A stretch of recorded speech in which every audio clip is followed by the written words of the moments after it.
Picture yourself back in childhood. Remember those innocent games, where your only worry was who'd win. Now, flip that script. What if in one of those games, losing meant death?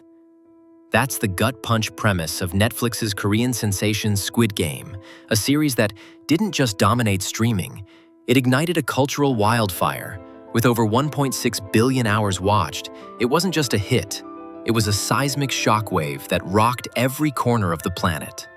But the burning question is, why? Why did a show this raw, one that digs deep into the open wounds of debt, violence, and cruelty masked as kids' games, become a global phenomenon? The answer, my friends, is buried in culture.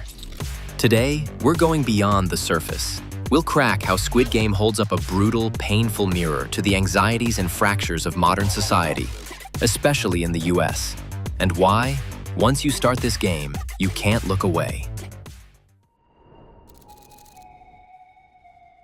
In Squid Game, the games aren't random shock tactics. They're deep-cut cultural references, nostalgic dives into 70s, 80s Korean childhood. Think Dukji, that viral paper flipping game, or Papapgi, carving shapes out of honeycomb candy without breaking it. For generations of Koreans, these were pure childhood memories.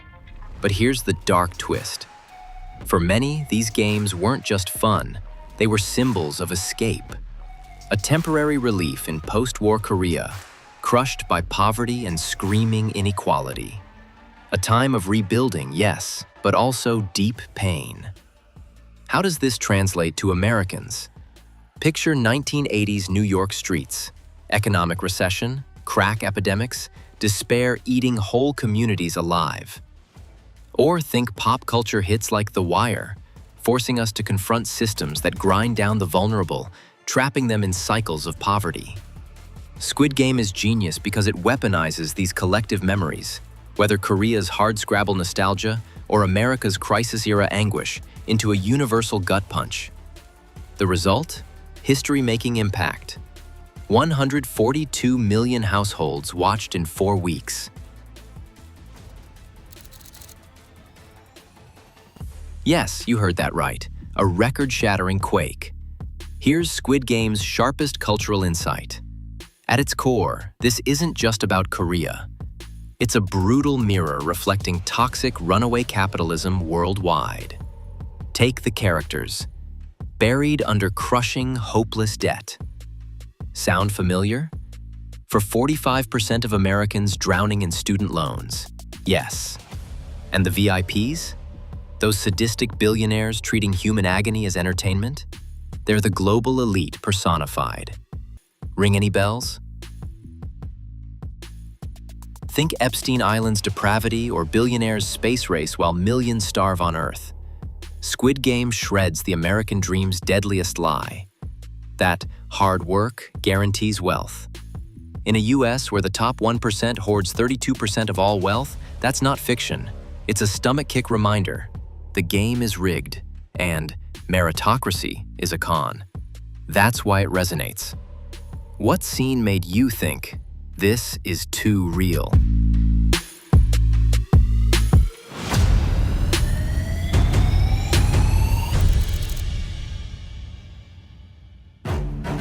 So why did Squid Game explode in the US, and then everywhere?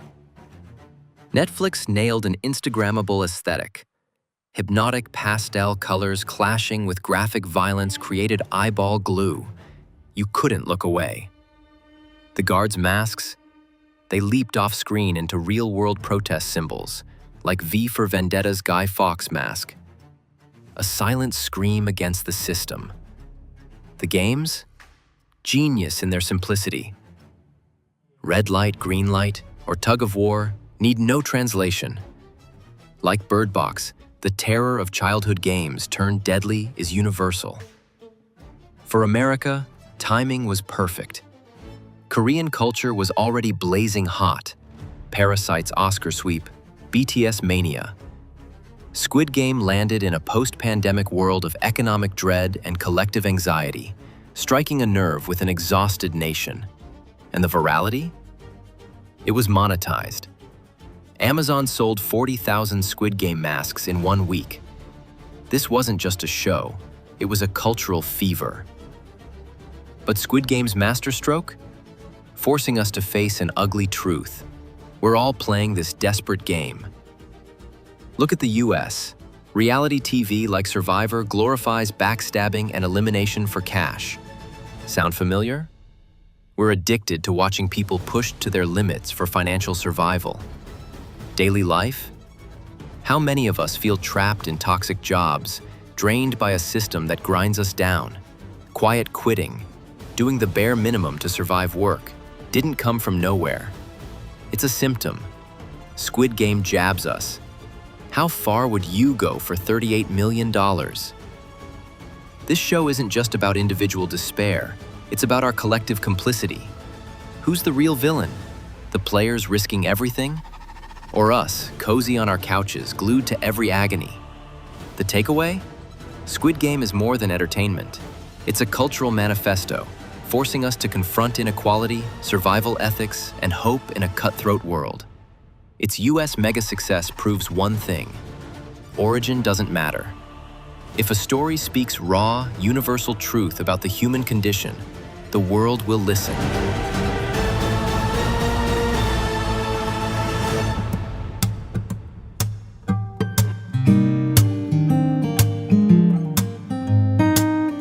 Comment below.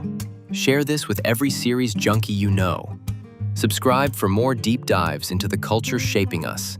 And remember, the game only ends when you quit playing.